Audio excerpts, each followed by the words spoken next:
Good then. Okay, so let's start our weather class, guys. I want to give you guys just a quick recap of what we did last week. And last week we talked about my spring forecast, my severe weather forecast for the spring, and then what El Nino is, La Nina, what El Nino and La Nina are, where we are right now in regards to either one of them. And we're not in an El Nino or in a La Nina, we're in a neutral phase. And then I talked about being severe weather aware because we are in severe weather season right now in North Texas. We do not have severe weather in our forecast for the next 7 days, so that's good news. Really, for the next 10 days, I don't have severe weather in my forecast, but that's where we are right now. So is everything good? I see Thomas Bryson says we can barely hear. Thomas, my mic is all turned on, and I think we're ready to go. So Jody Mean says 4th and 6th graders are watching. Just let me know, guys. Is the audio good? Because I'll get started then. Melody says, Kennedy pre-K, why does it thunder when it rains? And I'll get to your questions here in just a few moments. Does the audio sound good, guys? I had one comment that said it didn't. Diane says, I hope you're getting free product for wearing the hat. Nope, I actually paid for the hat. So I think we are good. Okay, so here we are. Let's get started then. So let me show you guys. Just a quick little recap. So my spring forecast for our temperatures was a continuation of where we have been, and that is above normal temperatures as we head through spring. Meteorological spring is March, April, and May, so above normal temperatures for the rest of this month, and on average through April and May above normal too. The average temperature for Dallas-Fort Worth during that 3-month time frame is 65.5 degrees. Will be above that. That's an average of the high and the low temperature. So that's the way it looks there. Now, as far as rainfall goes, the average precip for March, April, and May is 11.5 inches of rain. My forecast is near normal. We have had the wettest start to the year on record, but I'm forecasting near normal levels of precip as we head through the rest of this spring. Now, watches and warnings, and kids, this is important. You may hear this stuff. You may see an alert come in, some type of a notification on maybe on your phones. I don't know what you guys have. Some of you older kids may have this, certainly on your moms and dads. If you look down at their phone and you see this, I want you to know what it is. So when you see it's a tornado watch, a thunderstorm watch, it's a flash flood watch, a watch just is a way of giving you a heads up. It means that conditions are favorable for that type of bad weather, tornadoes, flooding, or severe thunderstorms. Conditions are favorable, but it's not happening right now. But it's going to happen in this time frame, and usually it's like over the next 4 to 6 hours, these types of storms could take place. That's a watch. Now, a warning means, the reason I have it in red is because it means alert, alert, alert. A warning means severe weather is happening now, or it's about ready to happen in just a couple of minutes. So a warning means that severe weather's happening right now, or it's imminent. A watch means that it's a possibility over the next few hours. So a warning is something that takes place, and it's boom, it's right there right now. And a watch means it's just a heads up, be alert over the next 4, maybe the next 6 hours. So that's the difference between a watch and a warning. Now, I mentioned that I was going to talk about thunderstorm development. So what do we need for thunderstorms to development? What are the ingredients for us to have thunderstorms across the area? So we have to have certain ingredients. We have to have lift. We have to have moisture. We have to have instability. Okay, so we also need, we've got to have a spark or a trigger when all of those ingredients are right. We have to have something that triggers that, and it could be a cold front, it could be a warm front, it can be a dry line. We have to have a triggering mechanism to create the spark to fire up the thunderstorms, and that spark will only work if you have the right ingredients in place, and the ingredients are lift, moisture, and instability. So now that you know what ingredients you need and what triggers thunderstorms, let me show you how they form. And I have a little diagram here of the atmosphere, and that's 10,000 feet, so you can see downtown Dallas. That's 10,000 feet, 20, 30, 40, 50, 60,000 feet above the surface. So that's kind of a profile of the atmosphere. if you will. And remember how we need those ingredients. Remember how we need that spark to trigger those thunderstorms. Well, warm air, when we have that, warm, moist air rises. Okay, the warm, moist air rises, or updrafts are created. And as this air cools and condenses, it just forms clouds in the atmosphere. So we have the updraft, and those updraft speeds increase the strengthening of the storm. So we have this real unstable atmosphere in place. Remember, that's part of the ingredients that I talked about. We have the real unstable atmosphere in place, and as the updraft speed increases, strengthening the storm. So that's how they form. And we can have these strong updrafts that or 100 miles an hour or stronger. So, I mean, that can be the speed of them. So the stronger the updraft, the more intense the storm. So how do we get like really large hail? Well, we have very strong updrafts within the thunderstorm. If you get that little pea-sized hail, you might have wind speeds within the thunderstorm that are, maybe 50, 60, 70 miles an hour. But if you want to have like baseball or softball size hail, you're going to need to have, updrafts, winds within the thunderstorm that are, 90, 100 miles an hour or even stronger than that. So again, that's how thunderstorms form. Now, I'm going to get into this in a later lesson, but this right here, this is the diagram of a thunderstorm, okay? And you can see our classic, supercell thunderstorm right here. We have go from the top, we have the overshooting top, we have the wind there on the left flowing into the thunderstorm. We have the heavy rain. We've kind of got that colored in blue down there. We have the roll cloud here on the bottom right, the gust front out on the bottom right as well, the warm, moist air feeding into the thunderstorm, the shelf cloud, kind of hanging over there. Then we have the mammatus, and then off to the top right, we have kind of that overshooting top. The anvil is there as well. So this is a little diagram of a thunderstorm. I wanted you guys to take a look at that. And so you can see just exactly what it looks like, and we'll kind of go through that diagram a bit later on. So one thing that shuts down thunderstorm development for us here in North Texas is you'll hear us talk about the cap, okay? It's a cap. It's a lid. It's a lid on the thunderstorms. It's a cap on the thunderstorms. It's called an elevated mix layer. And what that is, or that cap, where does it come from? It comes from the higher plateaus of Mexico. So watch here, I have it shaded in red, that warm air on the high plateaus of Mexico. And in the springtime, when we have those warm southerly breezes like we have today and we will have tomorrow, it's blowing where's that warm air coming from? It's coming from northern Mexico, or the high terrain, the high plateaus of Mexico. And that warm air is blowing into North Texas. And by the time it arrives in North Texas, that warm air is about 3 to 1,000, because there's higher terrain in Mexico. It's up here. So when that warm air blows in our direction, it arrives at about 3 to 7,000 feet above North Texas. So as these approaching storms roll into North Texas, they just pull in all of that warm air from the high terrain or the high plateaus in Mexico. They pull it into North Texas, and it just creates this warm layer of air aloft.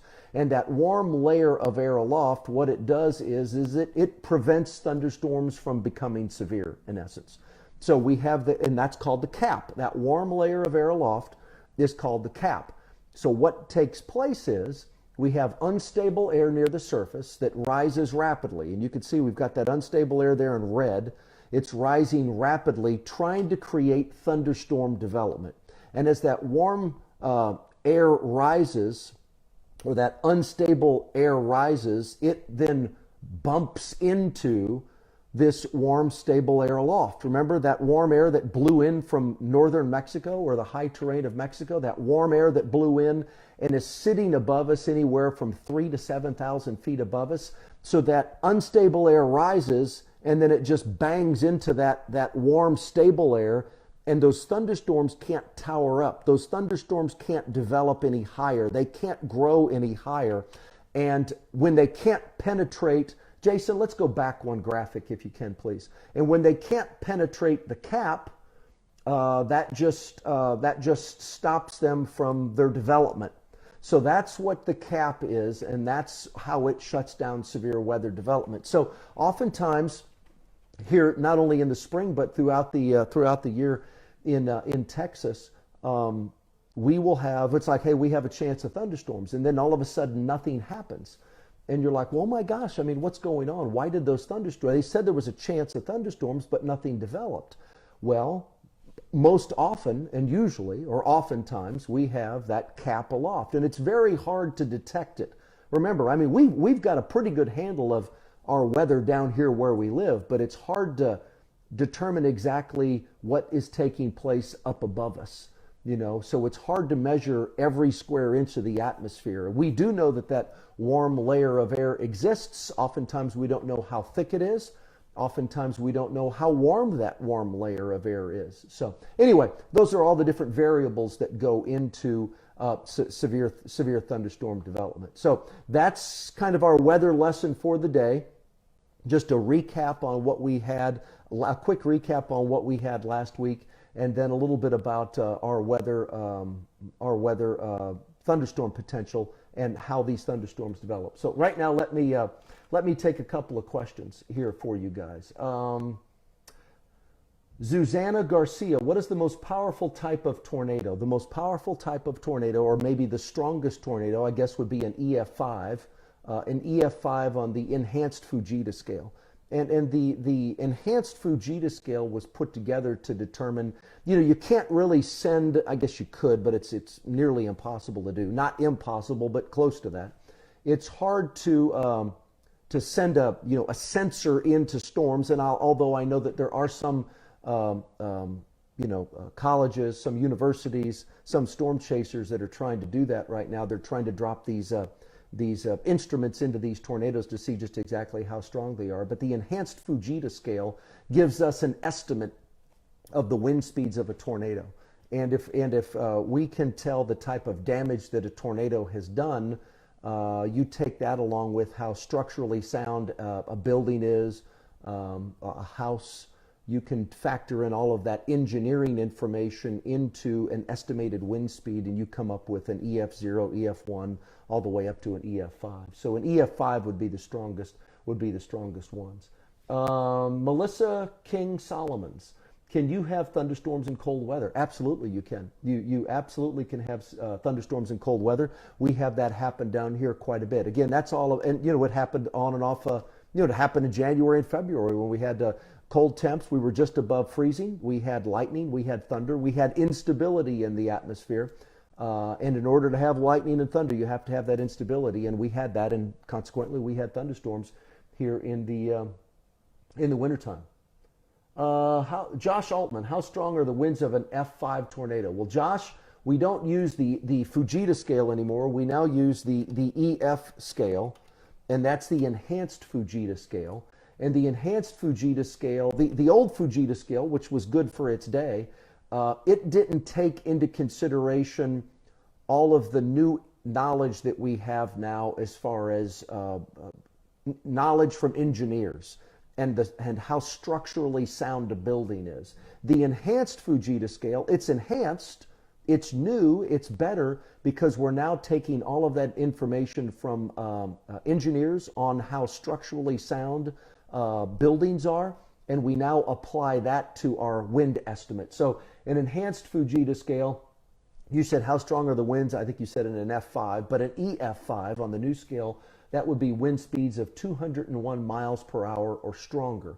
So an EF0 is winds of 65 to 85, and EF1 is 86 to 110, and EF2 is 111 to 135, and EF3 136 to 165, and EF4 166 to 200, and an EF5 is winds of 201 or stronger. That would be an EF5. Let's see. What do we have here? Let's see. Diane Barnes, is there any more stronger tornado than the EF5? No. That's the top of the enhanced Fujita scale is an EF5. Okay, let's see. What do we have here? Dana Walden. Oh, this must be from Trip. How do tornadoes form? I think that's what that says. I can't tell. Oh, I've lost it.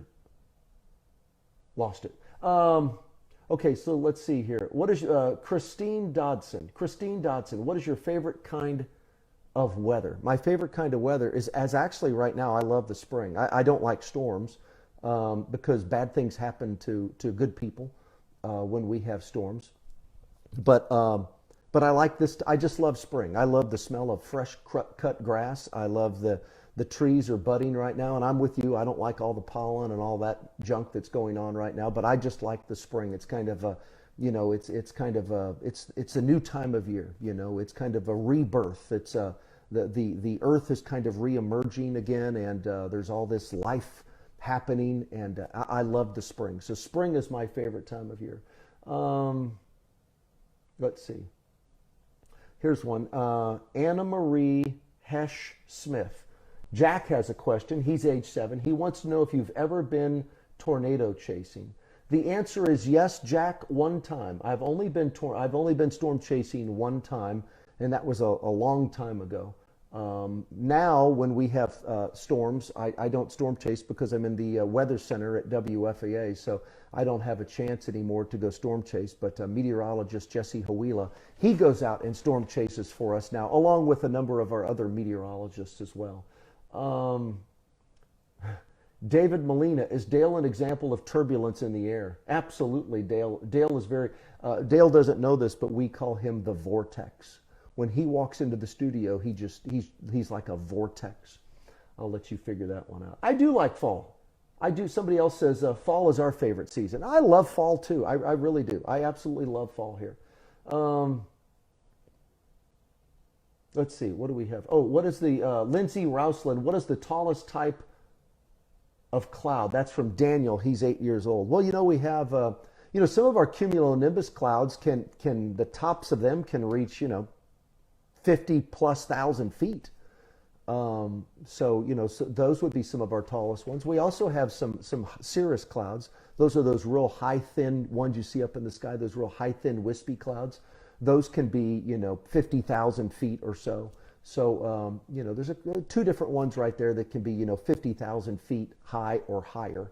What do we have here? Mindy Rogers. Where are you originally from, Pete? Mindy, where do you think I'm originally from?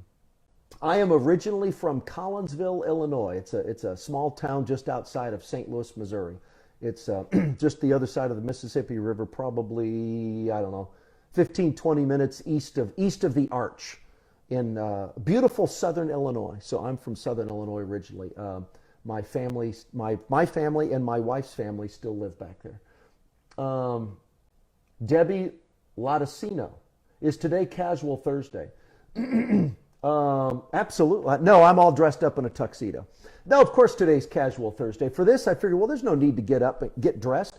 Sometimes you go out to these schools and, you show up, you're talking to the kids in a suit and tie and all that stuff. And I stopped doing that years ago because I had some teachers tell me that although the kids, they respect you and all of that, they said sometimes it can be kind of a little intimidating, especially for the younger ones, when someone shows up in a suit and tie. It's kind of like the principal showing up. And so I've always kind of thought that, for a good learning experience, I'm sitting here in shorts and a t-shirt and a hat right now because I've got to go get ready for work in a little bit. But no need to. Why not be casual? I think everybody's dressing casually right now, aren't they? But that's kind of been my rule of thumb over the years. Kelly Peterson, what is the safest place from natural disasters? Well, Kelly, I guess it depends on what's the natural disaster. They're all different, right? What's safe? What's a safe place for a tornado is probably the worst thing you could do for an earthquake. And what's safe for a tsunami might be the worst place to be for an earthquake, right? So it's just natural disaster dependent, if you will. Let's see, what else do we have here? Let's see. Jing Min, is next winter going to be an El Nino? Well, in my last weather lesson, I took a look at El Nino, and I'll give you guys a quick update. So El Nino is a warming of the equatorial, the waters in the equatorial Pacific. So around the equator, when the water's warmer than normal, that's considered El Nino. When the water in the around the equator in the Pacific, when the water is cooler than normal, that's considered La Nina.